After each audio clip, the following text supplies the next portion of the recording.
Startling alarms rang out from Pope Francis in 2024 when he delivered terrifying warnings to Christians, shocking the entire world.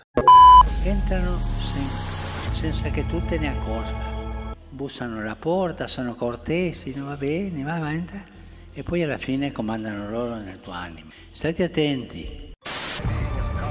Ating napag-usapan mga kaibigan, noong nakaraang mga content ang patungkol sa Antikristo. At sa pagkakataong ito, ating pag-uusapan mga kaibigan, ano nga ba ang 666? Ano ang kahulugan nito? Bakit isa ito sa pinakamisteryosong numero sa libro ng Revelation? Atin itong pag-uusapan mga kaibigan. Naglipa na nga mga kaibigan ang numerong 666. Marami ang nagsasabi na ito ay isang microchip na inilalagay sa ulo o kaya sa kamay na tanda raw ng hayop. Ngunit hindi ito mga kaibigan ang sinasabi ng Biblia. Ating pag-uusapan ano nga ba ang ibig sabihin ng numerong 666. Kung ating mapapansin mga kaibigan, hindi ito ang tanda ng hayop. Hindi 666 mga kaibigan, sapagkat binabanggit sa Revelation 13 verse 17, napakaliwanag na ang 666 ay bilang ng hayop mga kaibigan na ating napag-usapan sa mga nakaraang nating content. Ang 666 mga kaibigan ay bilang ng Antikristo. Binabanggit niya dito mga kaibigan sa Revelation 13 verse 17 at Revelation 15 verse 2, and that no man might buy or sell save he that had the mark or the name of the beast or the number of his name. Ito mga kaibigan ay numero at representasyon ng numero mga kaibigan ng hayop na ito. Kung ating mapapansin mga kaibigan, sa larawang ito ang larawan ni Pope Sixtus. Ito mga kaibigan ang kanyang tomb. May 5 mga kaibigan na mga papa ang ipinangalan. Sa kanilang pangalan ang salitang Sixtus. Ang ibig sabihin mga kaibigan ito sa root word na 6. At isa ito mga kaibigan sa mga tomb na mayroong 6. Ang 666 mga kaibigan ng numero ay very sacred ito sa ancient religions sa buong mundo. Ito mga kaibigan ay associated sa pag-worship sa araw. Kung iyong makikita mga kaibigan, ito yung mga solar coins sa mga ancient na government. Mapapansin natin dito mga kaibigan ang larawan ng sun at ng moon. At binabanggit ito mga kaibigan na ito raw ay Solis Elun. At kung iyong makikita mga kaibigan, manonotice niyo dito na mayroong 6 na columns sa kanyang likod. At kung i-add nyo mga kaibigan sa anumang klase ng direksyon, ay ang total nito ay 111. Kahit na ito ay vertically at horizontally, pag in-add mo mga kaibigan ay 111 pa rin. Maging sa diagonal mga kaibigan ay 111 pa rin. At meron siyang 6 columns. At kung mapapansin natin mga kaibigan, ang kanyang total na numero pag in-add mo ito ay 666 na naka-inscribe din mga kaibigan sa ilalim ng coin na ito. Sapagkat very sacred mga kaibigan ang numerong 666 sa ancient religions. Ito mga kaibigan ay associated sa pag-worship sa araw. So ito mga kaibigan ay bilang ng kanyang pangalan. Ito'y bilang ng tao at ito'y bilang mga kaibigan ng hayop. Kung inyong mapapansin mga kaibigan, sa letter mga kaibigan ng Pope's Mitre, ang salitang Vicarius Filii Dei. Ang ibig sabihin nito mga kaibigan sa salitang Latin ay Vicar of the Son of God. Ibig sabihin, siya ang Diyos mga kaibigan dito sa lupa. Ito mga kaibigan ang opisyal na title ng Papa, ang Vicarius Filii Dei. Ibig sabihin mga kaibigan, siya ang substitute ng anak ng Diyos dito sa lupa. Very interesting mga kaibigan na term ito, sapagkat ito rin mga kaibigan ay tumutukoy sa Antikristo sa Greek.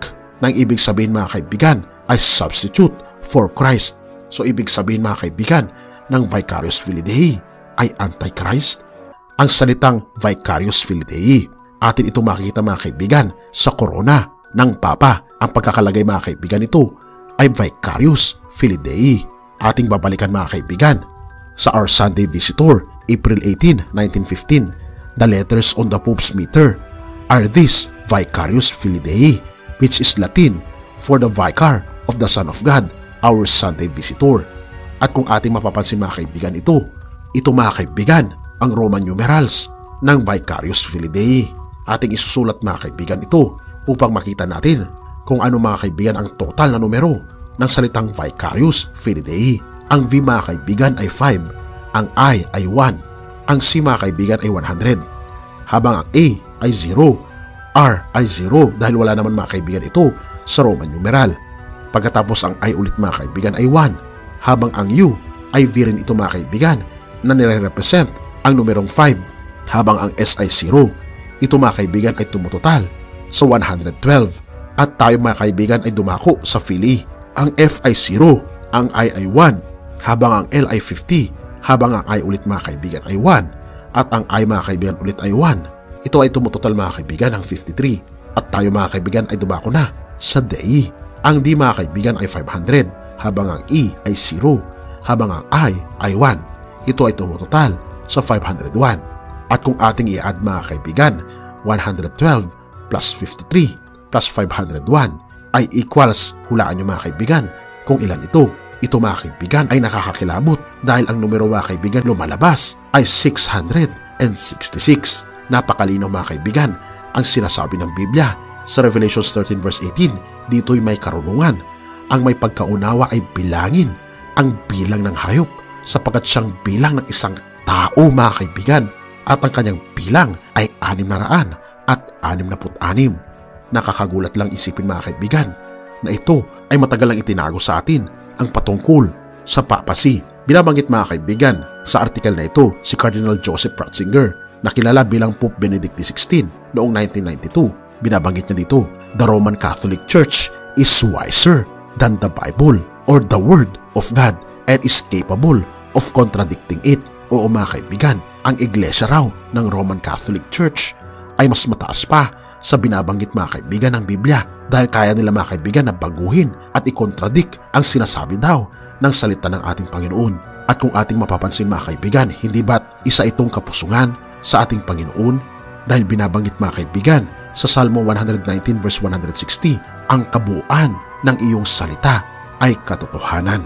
Oo mga kaibigan, ang katotohanan ang siyang magpapalaya sa atin. At ito mga kaibigan ay mababasa lamang natin sa salita ng ating Panginoon.